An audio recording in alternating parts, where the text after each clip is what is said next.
डाली थी। बहरहाल मोहम्मद बिन तुगलक ने इब्न बतूता के ज्ञान और बुद्धि को देखते हुए उन्हें 12,000 दिनार की तनख्वाह पर शाही काजी के पद पर नियुक्त किया था।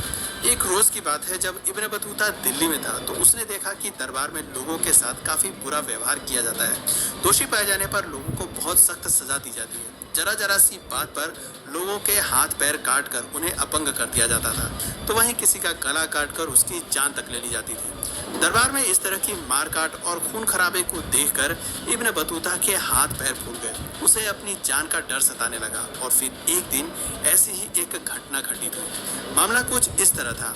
दिल्ली में इब्न बतूता की मुलाकात एक सूफी संत से हुई और फिर धीरे धीरे दोनों में दोस्ती हो गई। संत बादशाह को कुछ खास पसंद नहीं करता था। एक बार जब मोहम्मद बिन तुगलक ने उसी सूफी संत को अपने दरबार में पेश होने के लिए बुलावा भेजा, लेकिन संत ने वहां जाने से मना कर दिया। ये बात बादशाह से बर्दाश्त नहीं हुई और उसने संत का सिर धड़ से अलग करवा दिया।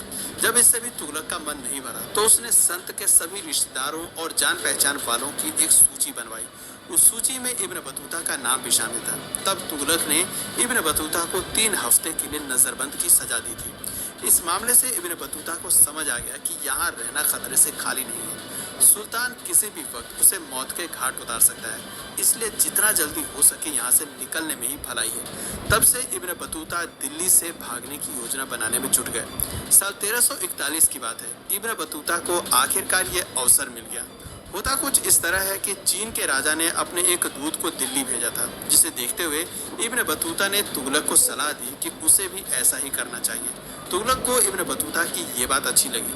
तब उसने इब्न बतूता को ही चीन भेजने का फरमान जारी किया।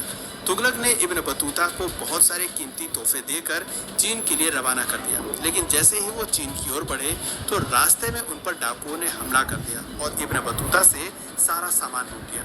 पर इब्न बतूता को इस बात की खुशी थी कि वो तुगलक से अपनी जान बचाने में कामयाब रहे। दिल्ली से बाहर निकलते ही इब्न बतूता ने राहत की सांस ली। डाकुओं से जैसे तैसे जान बचाकर इब्न बतूता कालीकट पहुंचे। यहाँ पहुंचकर उन्होंने कुछ दिन आराम किया और फिर एक चीनी नौका पर सवार होकर आगे चले गए। बताते हैं कि मोहम्मद बिन तुगलक ने उनसे कहा था कि वो यात्रा पूरी करके जल्दी दिल्ली की ओर प्रस्थान करें, मगर रास्ते में ही तुगलक के दिए सारे तोहफे और दौलत अब लुट चुके थे। इसलिए इब्न बतूता ने पीछे न लौटकर आगे बढ़ना ही उचित समझा। करीब 30 वर्षों में 1 लाख किलोमीटर की लंबी यात्रा करने के बाद इब्न बतूता ने वापस अपने मुल्क लौटने का फैसला किया। दुनिया घूमने के बाद साल 1353 में इब्न बतूता अपने देश मोरक्को लौट आए। जैसे ही मोरक्को के सुल्तान अबू इनान फारिस को इब्न बतूता के आने की खबर मिली तो उन्होंने इब्न बतूता को अपने पास बुलाया। जब इब्न बतूता ने अपनी यात्रा का वृतांत सुनाना शुरू किया तो राजा ने फौरन एक लेखक को बुलवाया और उसे दस्तावेज में संग्रहित करने के लिए कहा। सुल्तान के आदेशानुसार उनके सचिव मोहम्मद इब्न जुजै ने इब्न बतूता की यात्रा के तमाम किस्सों और घटनाओं को लेखबद्ध किया। ऐसा कहा जाता है कि इब्न बतूता का बाकी जीवन अपने ही देश में बीता और फिर 1368 में इब्न बतूता की मृत्यु हो गई। रियला एकमात्र ऐसी पुस्तक है जो इब्न बतूता की पूरी यात्रा की दास्तां को बयां करती है। बताते हैं कि इब्न बतूता ने अपनी भारत यात्रा में यहाँ के खाने पीने की चीज़ों का भी वर्णन किया है। इब्न बतूता कहते हैं कि तुगलक के शाही दरबार में समोसे बड़े शौक से खाए जाते थे। वहीं आम लोगों में उड़द की दाल और आम के अचार का चलन था।